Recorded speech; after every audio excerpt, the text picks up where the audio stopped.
BJP नाम की राजनीतिक पार्टी की मातृ संस्था आरएसए है। कहा जा सकता है कि बीजेपी आरएसए की ही एक शाखा है। इसी वजह से भारत के प्रधानमंत्री नरेंद्र मोदी भी आरएसए के सरसंघचालक को बहुत सम्मान देते हैं।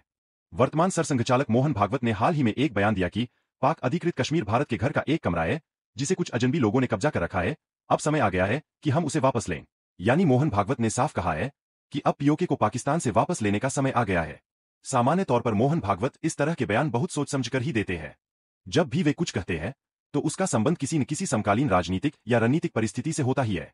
आरएसए को भारत का डीप स्टेट कहा जा सकता है, यानी ऐसी संस्था जिसकी जड़ें देश विदेश के हर हिस्से में फैली है। यूरोप, अमेरिका, अफ्रीका और दुनिया के कई हिस्सों में इसके संगठन है। इतनी बड़ी संस्था के प्रमुख जब कोई बात कहते हैं तो वह यूं ही नहीं होती। अब तक मोहन भागवत ने इस तरह से पीओके के बारे में इतनी सख्त भाषा में कभी बात नहीं की थी। पहले वे अनुच्छेद 370 हटाने, राम मंदिर निर्माण जैसे विषयों की बात करते थे, जो अब पूरा हो चुका है। अब उन्होंने पीओके को भारत के घर का एक कमरा कहा है, जिसका बड़ा मतलब है। यह बयान उस समय आया है जब पाकिस्तान ने अफगानिस्तान में हमला किया है। वही भारत और तालिबान शासित अफगानिस्तान के बीच हाल के दिनों में रिश्ते सुधरते नजर आ रहे हैं। भारत पहले तालिबान सरकार को मान्यता नहीं देना चाहता था, लेकिन अब धीरे धीरे कूटनीतिक रिश्ते बहाल करने की दिशा में कदम उठा रहा है। तालिबान के प्रतिनिधि भारत आए, भारतीय विदेश मंत्री से मुलाकात की और अफगानिस्तान में भारतीय दूतावास फिर से खोलने की बात भी हुई।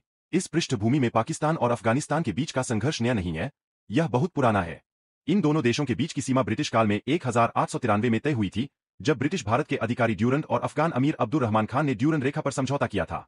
अफगानिस्तान हमेशा से कहता आया है कि यह समझौता दबाव में कराया गया था और वह असली सीमा नहीं है। 1947 के बाद से इन दोनों देशों के बीच कई बार छोटे बड़े युद्ध और जरबे हो चुकी है।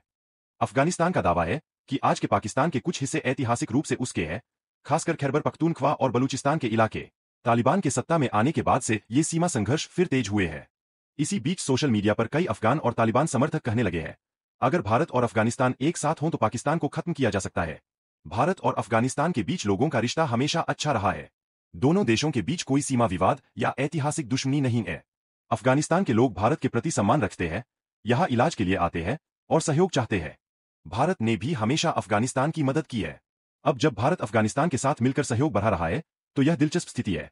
एक तरफ मोहन भागवत पीओके वापस लेने की बात कर रहे हैं, दूसरी तरफ पाकिस्तान अफगानिस्तान में उलझा हुआ है और तीसरी तरफ खुद पीओके में पाकिस्तान विरोधी आंदोलन और विरोध प्रदर्शन बढ़ रहे हैं। ऐसे में संभावना है कि भविष्य में पीओके भारत का हिस्सा बन जाए, बिना किसी युद्ध के। क्योंकि इस समय पाकिस्तान कई मोर्चों पर दबाव में है, अफगान सीमा पर, बलूचिस्तान में और ईरान की सीमा पर भी।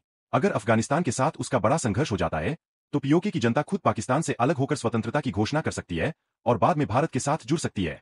भारत के संविधान में भी पीओके के प्रतिनिधियों के लिए संसद में सीटें रखी गई है, यानी भारत पहले से ही इसे अपना हिस्सा मानता है। अगर भारत बिना खून खराबे के पीओके को वापस पा लेता है तो यह एक ऐतिहासिक उपलब्धि होगी। शायद यही मोहन भागवत के बयान का संकेत है, युद्ध से नहीं, रणनीति से जीत। नरेंद्र मोदी नए भारत के निर्माता के रूप में याद किए जाना चाहते हैं। उन्होंने अनुच्छेद 370 हटाकर, राम मंदिर बनाकर, जीएसटी जैसे एकीकृत आर्थिक कदमों से देश को एक रूप में जोड़ा है।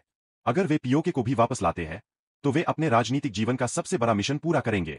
इसके बाद अगला लक्ष्य अक्साई चीन हो सकता है, जिसे चीन के साथ शांतिपूर्ण कूटनीति से वापस लाने की कोशिश की जा सकती है। इसलिए कहा जा सकता है कि भारत युद्ध से नहीं, बल्कि रणनीति, कूटनीति और आंतरिक एकता से अपने अधूरे हिस्सों को वापस पाने की दिशा में आगे बढ़ रहा है।